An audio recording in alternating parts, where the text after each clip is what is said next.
Hello everyone, welcome to जिज्ञासा classes. और आज की इस वीडियो में हम स्टार्ट कर रहे हैं अपना चैप्टर भारत में राष्ट्रवाद। और आज हम लोग इस वीडियो में भारत में राष्ट्रवाद से रिलेटिव कुछ महत्वपूर्ण ऑब्जेक्टिव प्रश्नों को हल करेंगे। तो आइए स्टार्ट करते हैं वीडियो। प्रश्न नंबर 1, गांधी जी ने दांडी यात्रा किस तिथि को आरंभ की? ए 12 जनवरी सन 1930 को, बी 12 फरवरी 1930 को, सी 12 मार्च 1930 को, डी 12 अप्रैल 1930 को। तो इसका करेक्ट आंसर होगा ऑप्शन नंबर सी, 12 मार्च 1930 को गांधी जी ने क्या किया था? दांडी यात्रा आरंभ की थी। अगला प्रश्न है, गांधी जी ने असहयोग आंदोलन की शुरुआत कब की? ए 1 मार्च 1920, बी 1 मई 1920, सी 1 अगस्त 1920, डी 1 दिसंबर 1920। तो इसका करेक्ट आंसर हो जाएगा ऑप्शन नंबर सी, 1 अगस्त 1920 को गांधी जी ने असहयोग आंदोलन की शुरुआत की थी। अगला प्रश्न है, गांधी जी ने सविनय अवज्ञा आंदोलन का आरंभ किस कार्य से किया? ए आमरण अनशन से, बी कैसर ए हिंद का पदक वापस कर, सी दांडी यात्रा द्वारा, डी पूर्ण स्वाधीनता दिवस मनाकर। तो इसका करेक्ट आंसर होगा ऑप्शन नंबर सी, दांडी यात्रा द्वारा गांधी जी ने सविनय अवज्ञा आंदोलन आरंभ किया। अगला प्रश्न, निम्नलिखित में से किस समझौता को दिल्ली समझौता के नाम से जाना जाता है? ए गांधी इरविन समझौता, बी गांधी अंबेडकर समझौता, सी कांग्रेस लीग समझौता, डी कांग्रेस समाजवादी समझौता। तो इसका करेक्ट आंसर हो जाएगा ऑप्शन नंबर ए, गांधी इरविन समझौता को हम लोग दिल्ली समझौता के नाम से भी जानते हैं। अगला प्रश्न है, इंडियन नेशनल कांग्रेस का संस्थापक किसे माना जाता है? ए आनंद मोहन बसु को, बी दादा भाई नौरोजी को, सी व्योमेश चंद्र बनर्जी को, डी ए ओ ह्यूम को। इसका करेक्ट आंसर होगा ऑप्शन नंबर डी, ए ओ ह्यूम को इंडियन नेशनल कांग्रेस का संस्थापक माना जाता है। अगला प्रश्न है, आर्स एक्ट किसने लागू किया था? ए डलहौजी ने, बी कैनिंग ने, सी लिटन ने, और डी रिपन ने। इसका करेक्ट आंसर होगा ऑप्शन नंबर डी, रिपन ने आर्स एक्ट लागू किया था। अगला प्रश्न है, लखनऊ समझौता किस वर्ष हुआ? ए 1916, बी 1918, सी 1920, डी 1922। तो इसका करेक्ट आंसर होगा ऑप्शन नंबर ए, 1916 में लखनऊ समझौता हुआ था। अगला प्रश्न है, रॉलेट एक्ट क्यों पारित किया गया? ए क्रांतिकारी गतिविधियों पर अंकुश लगाने के लिए, बी सरकारी नौकरियों में प्रवेश के लिए, सी शिक्षण संस्थाओं में प्रवेश के लिए, डी काला बाजारी रोकने के लिए। तो इसका करेक्ट आंसर होगा ऑप्शन नंबर ए, क्रांतिकारी गतिविधियों पर अंकुश लगाने के लिए क्या लाया गया? Rowlatt act. अगला प्रश्न है, निम्नलिखित में से किसका नाम बादशाह खान या सीमांत गांधी है? Option number A Khan Abdul Ghaffar Khan, B sir Syed Ahmad Khan, C Mahatma Gandhi, D Aga Khan. तो इसका करेक्ट आंसर होगा ऑप्शन नंबर ए। अगला प्रश्न है, पूना समझौता किनके मध्य संपन्न हुआ? गांधी जी और जिन्ना के बीच, बी गांधी जी और अंबेडकर के बीच, सी परिवर्तनवादियों और अपरिवर्तनवादियों के बीच, डी तिलक और लाला लाजपत राय का।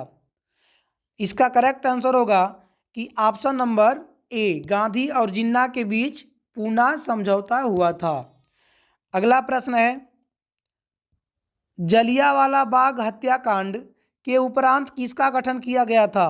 ए डायर समिति, बी मॉन्टेग्यू समिति, सी चेम्सफोर्ड समिति, डी हंटर समिति। तो इसका करेक्ट आंसर होगा option number D, Jallianwala Bagh हत्याकांड के उपरांत हंटर समिति का गठन किया गया था। अगला प्रश्न है,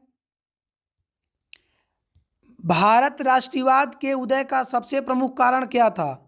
अंग्रेजी साम्राज्यवाद के विरुद्ध असंतोष, बी साहित्य एवं समाचार पत्रों का प्रकाशन, सी भारत का राजनीतिक एकीकरण, और डी भारत का प्रशासनिक एकीकरण। इसका करेक्ट आंसर होगा ऑप्शन नंबर ए, अंग्रेजी साम्राज्यवाद के विरुद्ध असंतोष। अगला प्रश्न है, गांधी जी ने साबरमती आश्रम की स्थापना क्यों की? ए नमक कानून भंग करने के उद्देश्य से, बी ब्रिटिश अधिकारियों के विद्रोह करने हेतु, सी व्यापारियों के विद्रोह हेतु, डी उद्योगपतियों के विद्रोह हेतु। इसका करेक्ट आंसर होगा ऑप्शन नंबर ए, नमक कानून भंग करने के उद्देश्य से गांधी जी ने क्या किया था? साबरमती आश्रम की स्थापना की थी। अगला प्रश्न है, रंपा विद्रोह कब हुआ था? ए सन 1916 ईस्वी में, बी 1917, सी 1918 और डी 1919। तो सबको पता है जो रंपा विद्रोह हुआ था वो कब हुआ था? सन 1916 ईस्वी में। तो ऑप्शन नंबर ए क्या हो गया हमारा? करेक्ट हो गया। अगला प्रश्न है, जलियांवाला बाग हत्याकांड किस तिथि को हुआ? ए 13 अप्रैल 1919 ईस्वी, बी 14 अप्रैल 1919 ईस्वी, सी 15 अप्रैल 1919 ईस्वी, डी 16 अप्रैल 1919 ईस्वी। तो इसका करेक्ट आंसर होगा क्या? ऑप्शन नंबर ए, 13 अप्रैल 1919 ईस्वी को क्या हुआ था? जलियांवाला बाग हत्याकांड हुआ था। अगला प्रश्न है, प्रश्न नंबर आपका 16 है, 1911 ईस्वी में बंगाल विभाजन किसने वापस लिया? A Lord Curzon, B Lord Ripon, C Lord Lytton और डी लॉर्ड हार्डिंग। इसका करेक्ट आंसर होगा option number D, Lord Hardinge ने 1911 में बंगाल विभाजन को वापस ले लिया था। अगला प्रश्न है, पूर्ण स्वराज की मांग का प्रस्ताव कांग्रेस के किस वार्षिक अधिवेशन में पारित हुआ? ए 1919 लाहौर में, बी 1931 कराची, सी 1933 कलकत्ता, डी 1937 बेलगांव। इसका करेक्ट आंसर होगा कि 1929 ईस्वी में लाहौर में पूर्ण स्वराज की मांग की गई थी। अगला प्रश्न, बंबई में कांग्रेस समाजवादी दल की स्थापना कब हुई? ए 1933, बी 1934, सी 1935 और डी 1926। तो इसका करेक्ट आंसर होगा ऑप्शन नंबर बी, 1934 में क्या हुआ था? कांग्रेस समाजवादी दल की स्थापना मुंबई में हुई थी। अगला प्रश्न है, गदर पार्टी की स्थापना किसने और कब की? ए गुरदयाल सिंह 1916 ईस्वी में, बी चंद्रशेखर आजाद 1920 ईस्वी में, सी लाला हरदयाल 1913 ईस्वी में, सोहन सिंह भाखना 1918 ईस्वी में। इसका करेक्ट आंसर होगा ऑप्शन नंबर सी, लाला हरदयाल ने 1913 ईस्वी में गदर पार्टी की स्थापना की थी। अगला प्रश्न है, राष्ट्रीय स्वयंसेवक संघ की स्थापना कब और किसने की? ए 1923 ईस्वी में गुरु गोलवलकर, बी 1925 ईस्वी में केबी हेडगेवार, सी 1926 में चित्तरंजन दास, डी 1928 में लालचंद। तो इसका करेक्ट आंसर होगा option number B. Option number B 1925 में के बी हेडगेवार ने राष्ट्रीय स्वयंसेवक संघ की स्थापना की थी। अगला प्रश्न है, गांधी जी ने नमक कानून किस तिथि को भंग किया? ए 2 मार्च 1930 को, बी 12 मार्च 1930 को, सी 6 अप्रैल 1930 को और डी 25 मई 1930 को। तो इसका करेक्ट आंसर होगा option number C. Option number C जो है 6 अप्रैल 1930 को महात्मा गांधी जी ने नमक कानून क्या किया था? तिथि को भंग कर दिया था। अगला प्रश्न है, हिंदू स्वराज पुस्तक किनके द्वारा लिखी गई? ए बाल गंगाधर तिलक द्वारा, बी गोपाल कृष्ण गोखले द्वारा, सी लाला लाजपत राय द्वारा, डी मोहनदास करमचंद गांधी द्वारा। तो इसका करेक्ट आंसर होगा option number D Mohandas Karamchand Gandhi द्वारा हिंद स्वराज पुस्तक की रचना की गई थी। अगला प्रश्न है, किसने 1920 ईस्वी में ताशकंद में भारतीय कम्युनिस्ट पार्टी की स्थापना की? A Lala Lajpat Rai, B M N Joshi, C Satyabhakta, D M N Roy. इसका करेक्ट आंसर होगा option number D M N Roy ने 1920 में क्या किया था? ताशकंद में भारतीय कम्युनिस्ट पार्टी की स्थापना की थी। अगला प्रश्न है, अलीगढ़ आंदोलन का नेतृत्व किसने किया?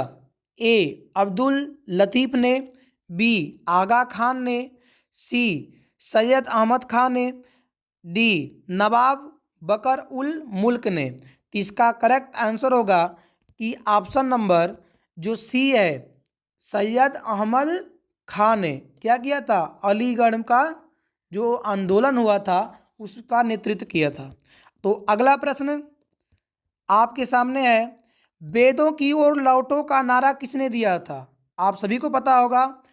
Option A Dayanand Saraswati, B Raja Ram Mohan Roy, C Swami Vivekananda, D Ramakrishna Paramhans.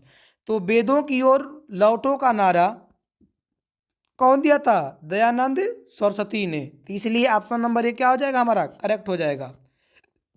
अगला प्रश्न है, स्वराज दल के अध्यक्ष कौन थे? जवाहरलाल नेहरू, बी मोतीलाल नेहरू, सी मदन मोहन मालवीय, डी चित्तरंजन दास।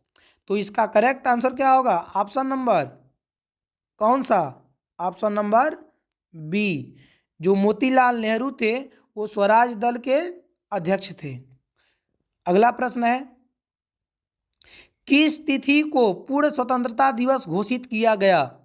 ए 31 दिसंबर 1929 को, बी 26 जनवरी 1930 को, सी 12 मार्च 1930 को, डी 1 मार्च 1932 को। तो इसका करेक्ट आंसर हो जाएगा आपका option number D. Option number D 1 मार्च 1932 ईस्वी को क्या हुआ था? पूर्ण स्वतंत्रता दिवस घोषित किया गया था। अगला प्रश्न है आपका, आर्य समाज की स्थापना किसने की थी? आर्य समाज की स्थापना किसने की थी बताइए। ए राधा कांत ने, बी रामकृष्ण परमहंस ने, सी विवेकानंद ने, दयानंद सरस्वती ने। तो इसका करेक्ट आंसर क्या होगा? तो इसका करेक्ट आंसर होगा ऑप्शन नंबर कौन सा? डी दयानंद सरस्वती ने क्या किया था? आर्य समाज की स्थापना की थी। अगला प्रश्न है, फॉरवर्ड ब्लॉक के संस्थापक कौन थे? A M N Roy, B Satyabhakt, C Subhash Chandra Bose, D M N Joshi जर। तो इसका करेक्ट आंसर क्या होगा? तो इसका करेक्ट आंसर होगा option number C, Subhash Chandra Bose को क्या थे? सुभाष चंद्र बोस फॉरवर्ड ब्लॉक के संस्थापक थे। अगला प्रश्न है, वल्लभ भाई पटेल को सरदार की उपाधि किस किसान आंदोलन के दौरान दी गई? A Bardoli, B Ahmedabad, C Kheda, D Champaran. तो इसका करेक्ट आंसर होगा option number A Bardoli. Gandhi ji को महात्मा की उपाधि किसने दी? इस प्रश्न का आंसर आप कमेंट बॉक्स में दीजिए और यदि वीडियो अच्छा लगा हो तो लाइक कमेंट करना न भूलें। Thank you.